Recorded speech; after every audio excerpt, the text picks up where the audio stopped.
Okay. Hi there, this is Fraley's World Insight Vlogs here on the Bad Radio Network, or otherwise known as Big Head Red's American Dream Network. That's what the bad's for. It's not really bad. And this is the People's Populist Revolution, the PPR. And it's February the 10th, 2019. And I provided the date down there at the bottom just below me in order to keep these videos kind of archived date-wise anyway. Not really great way to do it, but it shows the date of it, and I know about, if I look back in the future, if I look back in the past, and I'll know about when I did this. I got a lot of videos made, and I'll probably archive them better later. And I'm taking some extra practice and some even some minor courses online, which I have to do anyway, to kind of make myself better at this. I want to improve my writing too and my speaking skills. I want to improve everything. I want to make this a really good vlog because I want to do it a lot in the future, so I'm going to try to get better and better, improve all the time, plus add new technology where I can. And this is what I got to work with right now. Most of this is software. I use XSplit. But anyway, let's get on to my vlogs.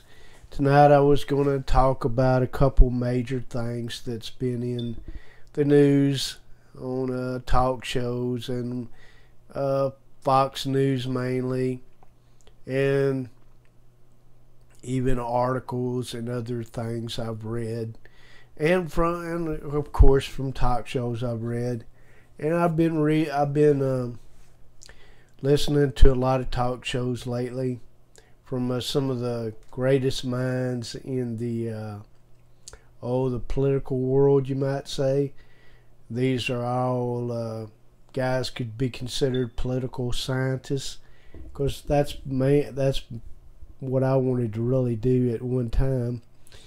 And I still got a ways to go on that, but I could be a political scientist too if I wanted to. So I've got the background and the education to do it, got the research knowledge and everything. But anyway, I wanted again, two things I wanted to talk about tonight. I wanted to talk a little bit about Trump, the government, and the wall, and Congress. Of course, that's one separate topic. And I wanted to start off by talking about, what's this lady's name? She's just got elected to Congress, and her name is Ocasio-Cortez, and she's a 28-year-old congressman, no experience really whatsoever, but she's apparently she's very charismatic and popular, and people liked her because of her ways. And she also does blogs and stuff online. And she's come out with her own idea about the new Green Deal. So that's what I wanted to talk about first, the new Green Deal. It's got some pretty lofty goals, and let's get over there to the search page. And NPR kind of put out this one article. Her full name, by now she goes as Representative Alexandria Ocasio-Cortez. Representative. And she's got some pretty lofty goals in her ideas about the new Green Deal for the future. And this article here that I read, and I've got it off from, let me see the name of this article. I got it from NPR Online, and it was put out February the 7th, 2019 by NPR. And let's get back down to the, wrong right there. Get back down to her major points. In her blog, she pointed out some lofty goals, and here's some of her goals.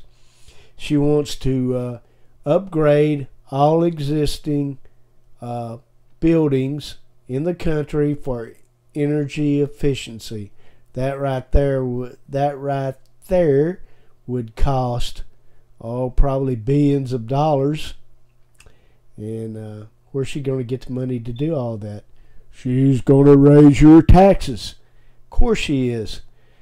She says she just raised it on the billionaires and the top upper level elite people, but that won't happen. If you did, you'd drive the economy down so low and people wouldn't have jobs, because these rich people would take their businesses and the industry elsewhere.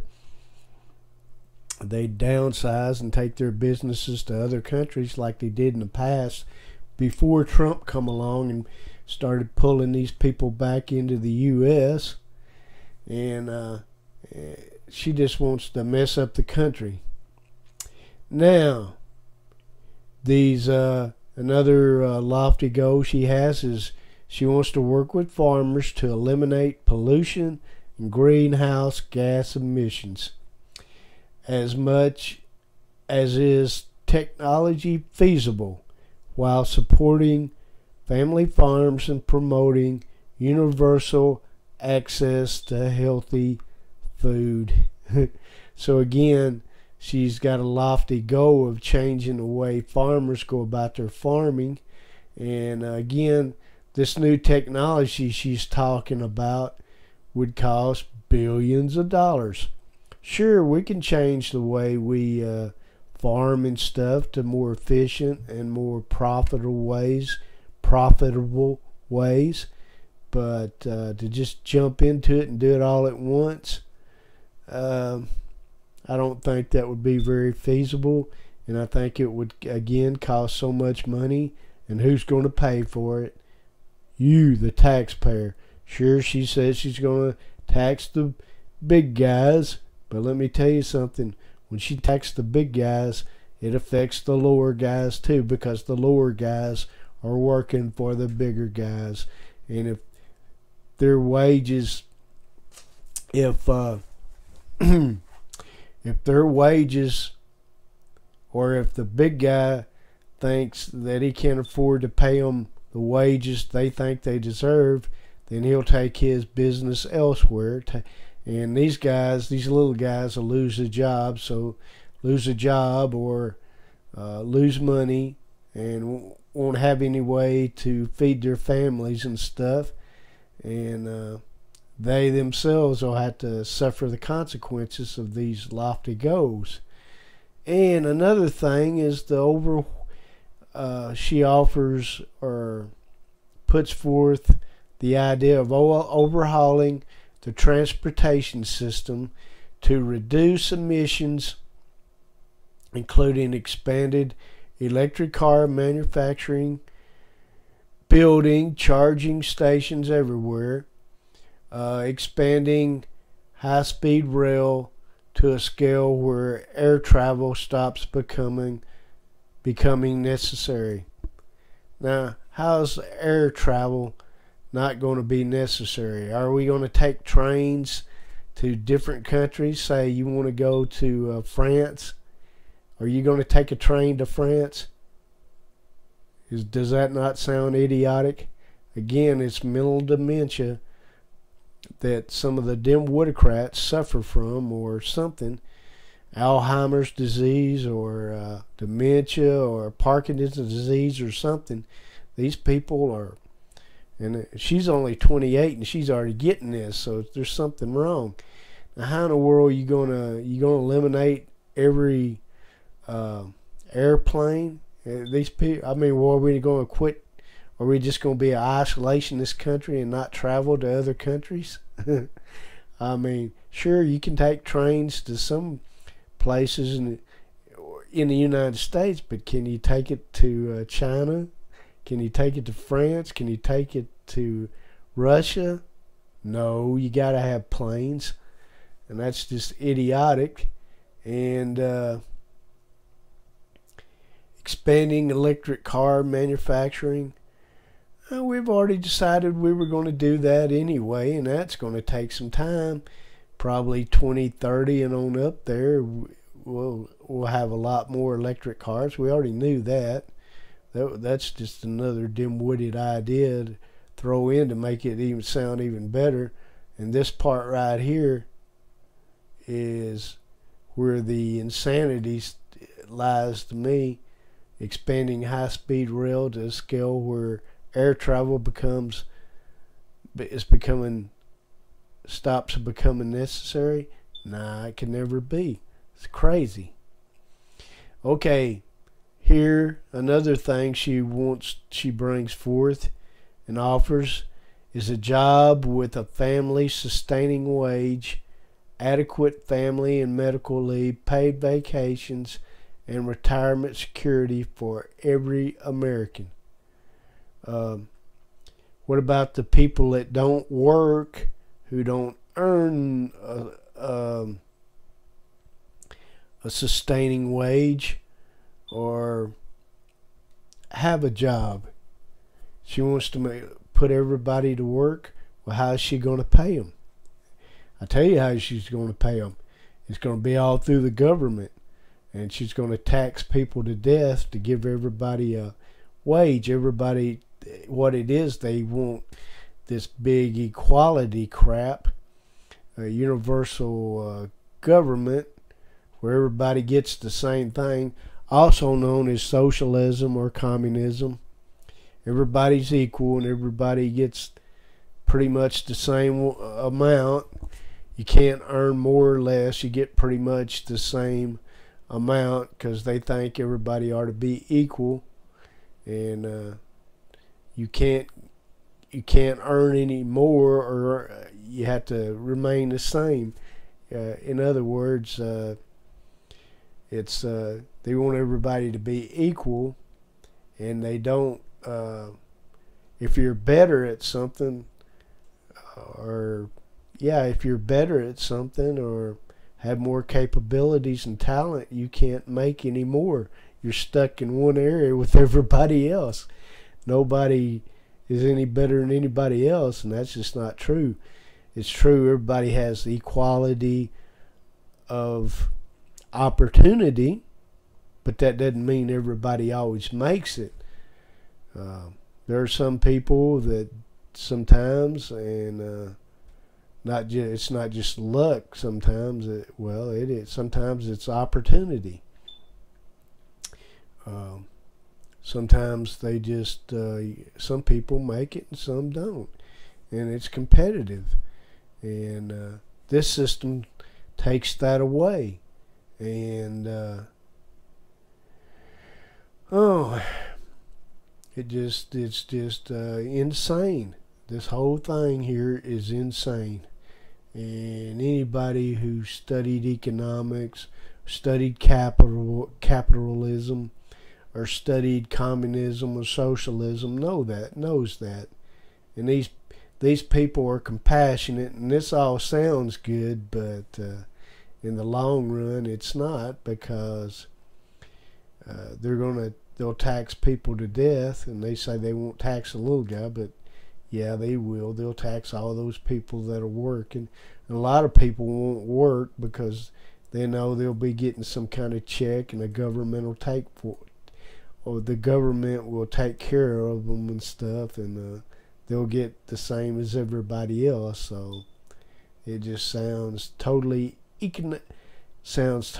idiotic to me. And I've already went into a lot of that. and I probably will again in the future.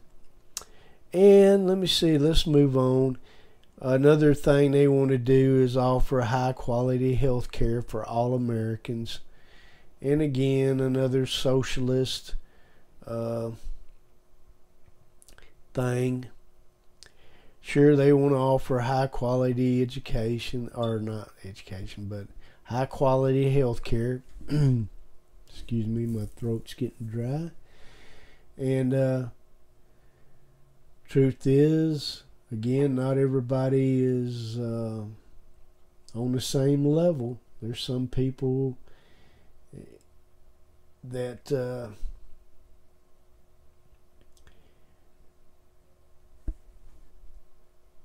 you're just not going to be able to afford this high quality health care for everybody.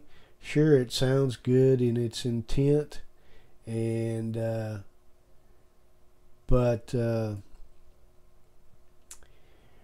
people need to be able to buy their insurance where they want to. They shouldn't have to get it from just who somebody else tells them they have to get it from. And let's see, what else was I going to say? Again, taxation. You can ask Canadians now up north how much they pay in healthcare for healthcare tax-wise. Ask the Brits over there, Britain and England and United Kingdom and other places. Just ask those guys how much taxes they pay for all of this stuff.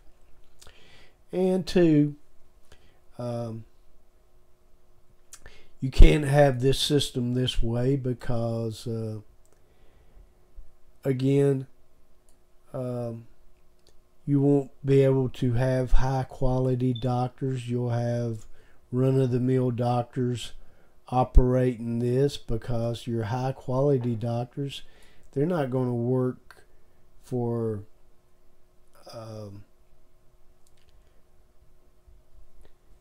not for wages, but work for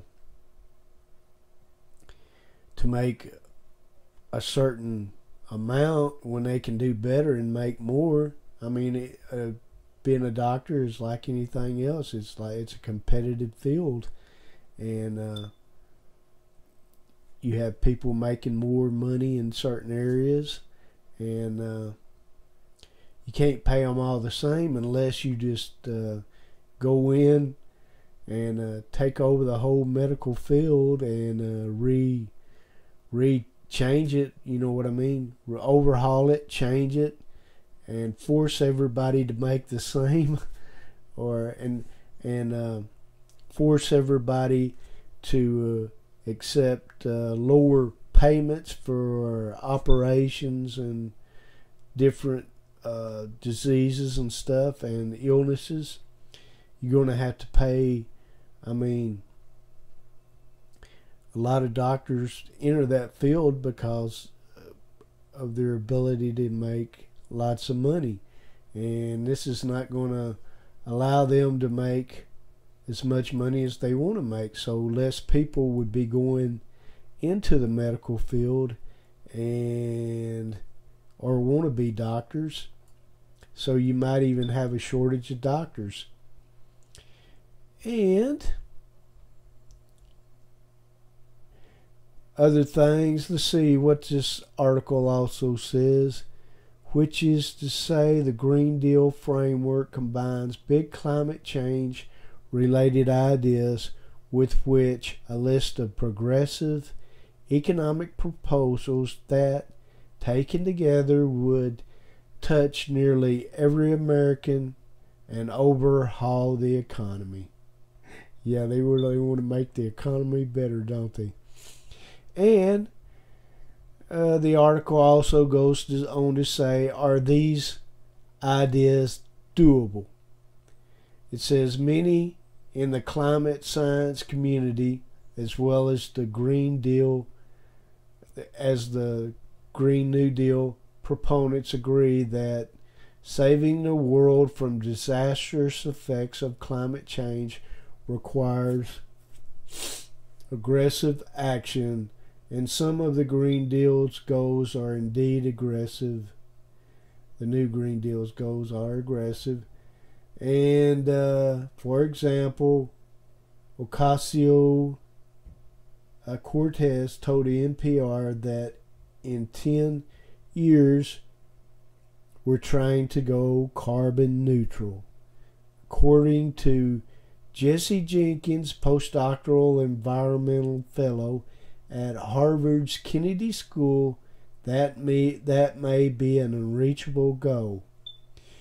Where we need to be targeting really is net zero carbon economy by about 2050, which itself is an enormous challenge and require reductions in carbon emissions much faster than have been achieved historically, he said. 2030 might be a little bit early for targeting. So you have two dissenting opinions there.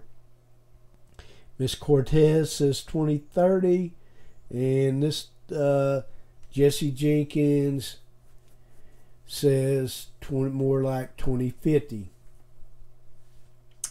And if you go, and the problem with is all this, we're already seeing they already have what she's going to propose is carbon taxes on people that have their fancy motor cars and stuff, when she herself probably drives around in a fancy motor car.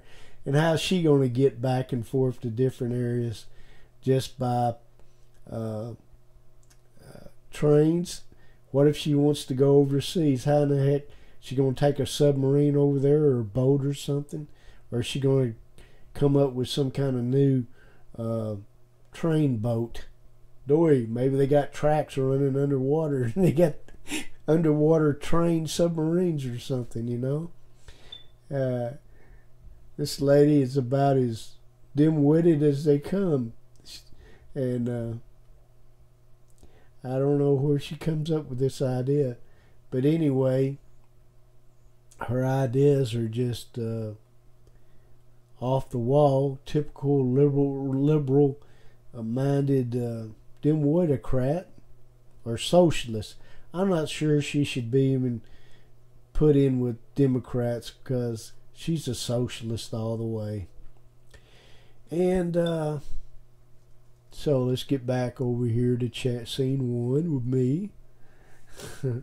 And it's a little bit fuzzy there, what I was all saying, but that I was just trying to give you a general idea of what this lady was, this woman over here was trying to propose. And it's crazy, because they're trying that now in Canada, and they're trying it in France, and everybody can see what's going on in France. 90% or more of the people are protesting against their own government because they're taxing them to death, and then they're adding this carbon tax. So the yellow vests are going out there and protest. The yellow vests are the good people. They're not the bad people. They're the people that are standing up for their country and fighting against a corrupt governmental figure, their president or whatever. And they're showing their defiance, and they're not going to put up with it. And the same thing has even happened in Great Britain, United Kingdom, England, and those countries. It's happening there too, and it's also happening up in Canada. Trudeau's already taxing them to death, and you got this carbon tax going on up there too, and it'll probably get higher for them. But the good news is that a lot of Canadians are waking up, and they know. And I believe they've got an election coming up too, and they're going to try to get Trudeau thrown out of their government. So, the Green New Deal. The new Green Deal, excuse me. And I'll get more into that later. I'll get more into detail about that and talk more about it in a future broadcast. I just wanted to bring it up. But now into the really important stuff for the United States, for the present. The border wall, just like I said the last time I was on here, about between 25,000 and 50,000 new illegals are coming up through from Guatemala and other countries, are coming up through Mexico, and they're being halted at the border in different areas. Well, in Tijuana, down, I believe down around El Paso, somewhere down in Texas, and other areas as well. And actually, Trump reopened the government, and I told you that the last time. And during the State of the Union address, he said that there was no deal. He said that he supports, a strong supporter of needing a wall, and in certain areas where people can actually just walk in. Anyway, he's supporting the need for money for a wall. Well, a couple days ago he said there was no deal on the agenda, but I heard here the last couple days that they are talking, that Congress has been meeting, or some professionals there have been meeting, and they have been talking about a deal that could be on the table. But this deal is going to only give Trump only about $2 billion of what he actually needs. And he needs $5.7 billion according to him. And I just don't think this will work. I don't think. I think you got to go down there. I mean, from what I've seen on different videos and stuff, there are a lot of areas that need a wall and a structure, a barrier to divide our country from Mexico. In order, we need our boundaries. Like the old saying goes, Michael Savage and others had preached about language, border, language, borders, and language, border, and culture. Anyway,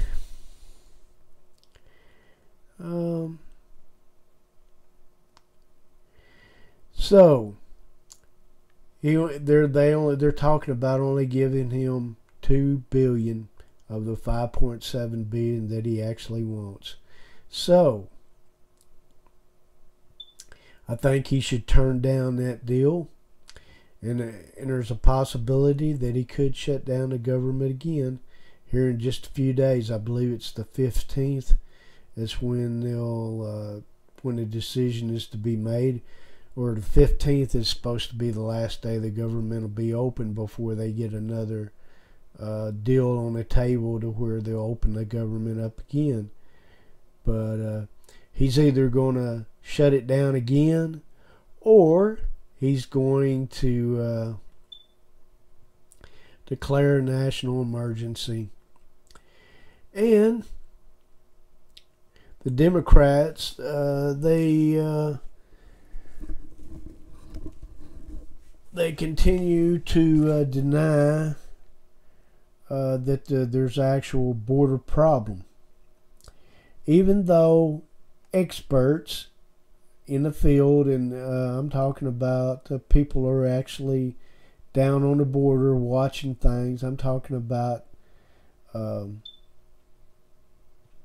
Border Patrol experts, other highly educated and very knowledgeable and experts in in the field of immigration and border control. These people know what's going on. They know what troubles exist down there. They know what is needed to stop illegal immigrants or aliens and stop drug flow and human trafficking. The Democrats don't talk much about human trafficking, but it goes on. And if they had a wall where they could slow some of these people down, and of course I do believe that technology should be used as well. They should use drones and they should use highly sophisticated sensors. But what about why not use some satellite images too? They have satellite images to where they can actually see deep into the core of the crust of the planet Earth and see if there's tunnels and other stuff being dug. You can actually look up to the sky and they can actually look down and see your face from a satellite. They've got that kind of technology. And it even goes farther than that. They can go down into the Earth's crust and see what's going on. Don't tell me they can't, because I've seen it. They had that kind of technology 10, 15 years ago. So you know it's much better now. Technology in 10, 15 years has gotten even better. A lot of people won't, you don't hear them talk about that on CNN, the Clown News Network, or even MSNBC, the Missing News Network, I guess you could call it. The Missing News Broadcasting Channel. MSNBC, Missing News Broadcast Channel. Because it ain't really news. It's just a bunch of stuff they make up. But anyway, again, the leftist, the commie pinkle BS artists don't know what's going on, so they're just in total denial. And even during Trump's State of the Union address, Nancy Pelosi just stood behind him. She clapped a few times for a few things, but I saw her head going when he started talking about border security and other great things. Even when he talked about socialism, I could see her head going. He doesn't want socialism in this country, and neither do his voter base that voted for him. And I got news for these people. When it comes to election time in 2020, these people are going to remember the events and things that are happening now. That's why he has to get a wall built, and he knows that. And he says he will get the job done. And if he doesn't, then he probably won't get elected, because will have let his voter base down. Of course, the Democrats, they don't have any leadership, anybody that can challenge him now. I just can't see any of them. I just don't see any leadership on their side. They've got nobody that could challenge his charisma, his power, his smarts, his voter base. They just don't have any of that. So how in the hell are they going to beat him? They're not. He'll probably win by a landslide this time. When he runs for, when it's time for re-election, he'll probably win by a landslide. And Trump also mentioned something. I wanted to get this information out too. I heard him from an interview on the news, over the radio, as a matter of fact. Because I get Breitbart radio on my satellite radio in my car, and they said that or actually Trump said himself, that if he didn't get the funding from the Democrats, the Congress, that he would explore other governmental financial options, that he has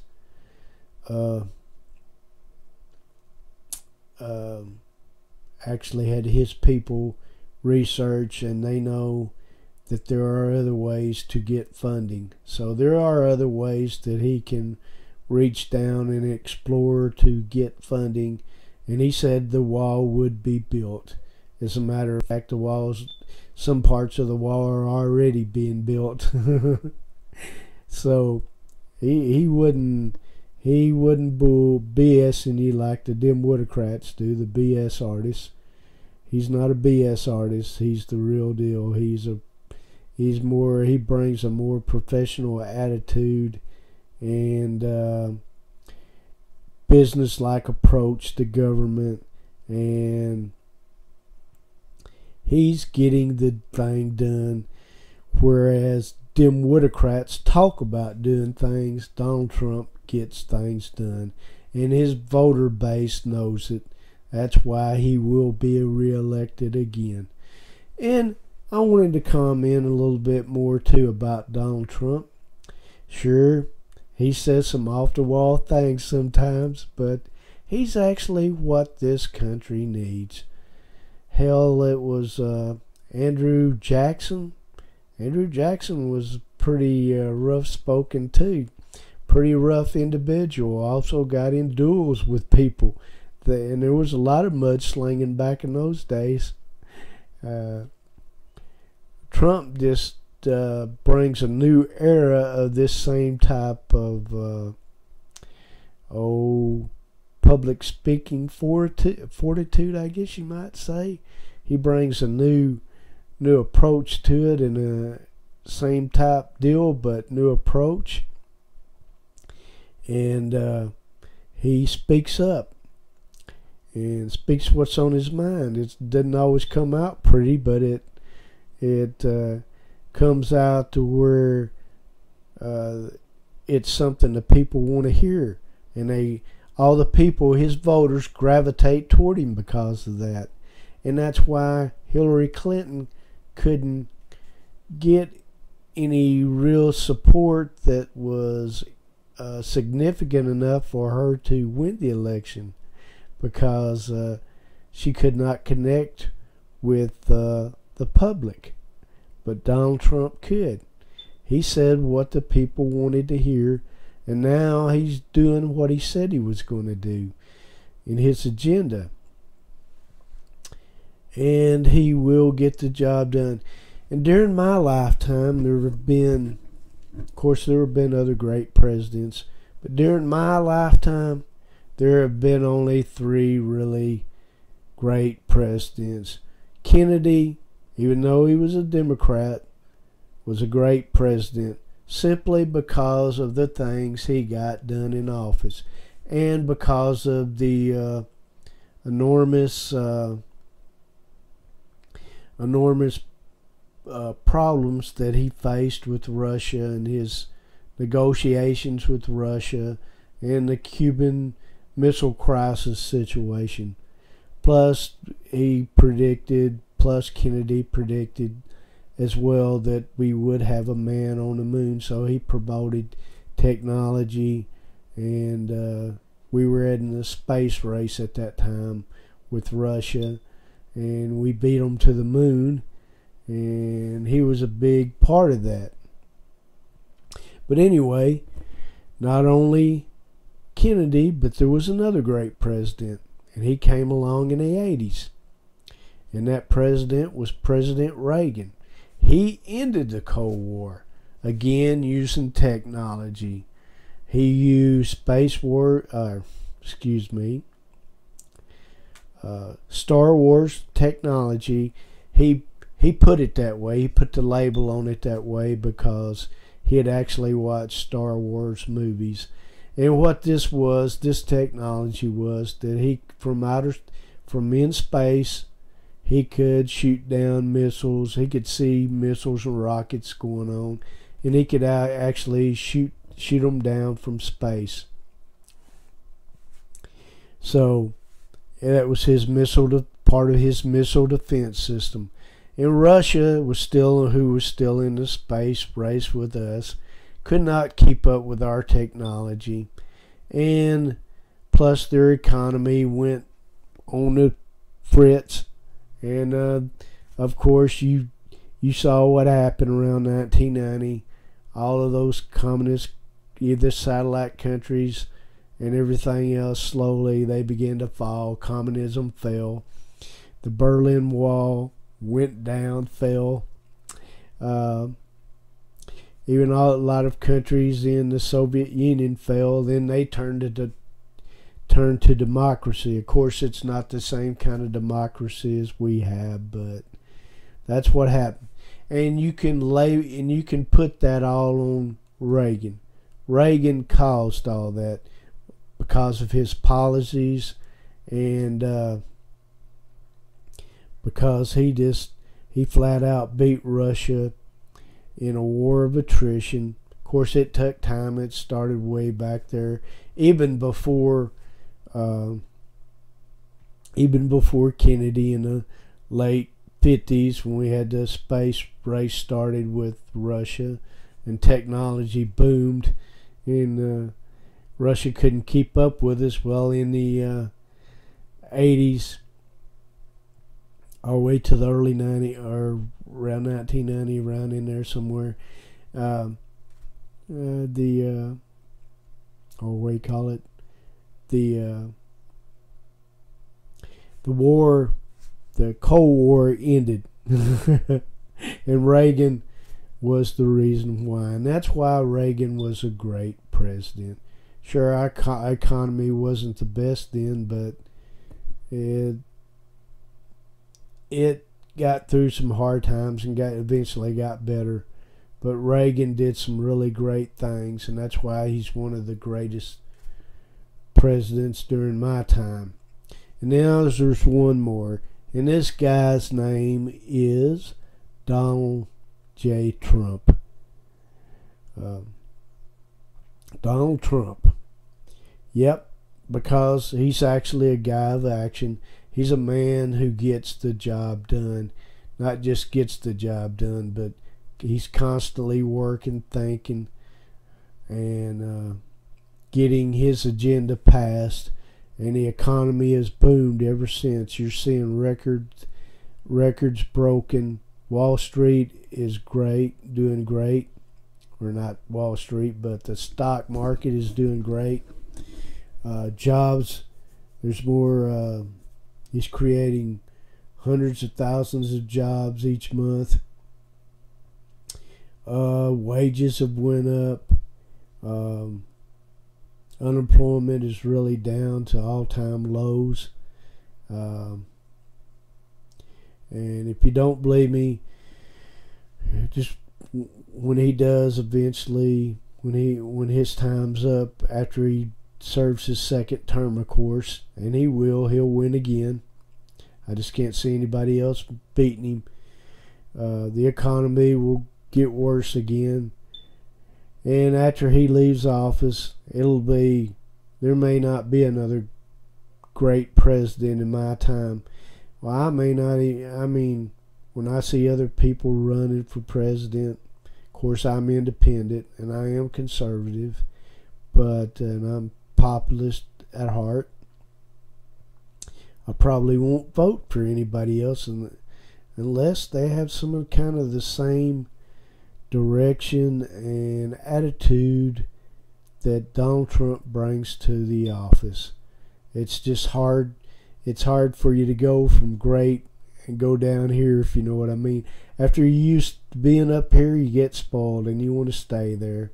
Works the same way in sports. You get used to a winning football team, and then when that football team goes down and doesn't win games, it's kind of hard to root for them. I'm not saying I'm against the country, but I'm not going to vote for dim-witted candidates who don't work and get the job done, who have policies that try to down the country. But anyway, I got a little bit of my political stress out of my head, and while it wasn't all perfect, I got it out, and that's my blog for tonight. This is a Sunday night at exactly 5:50, and it's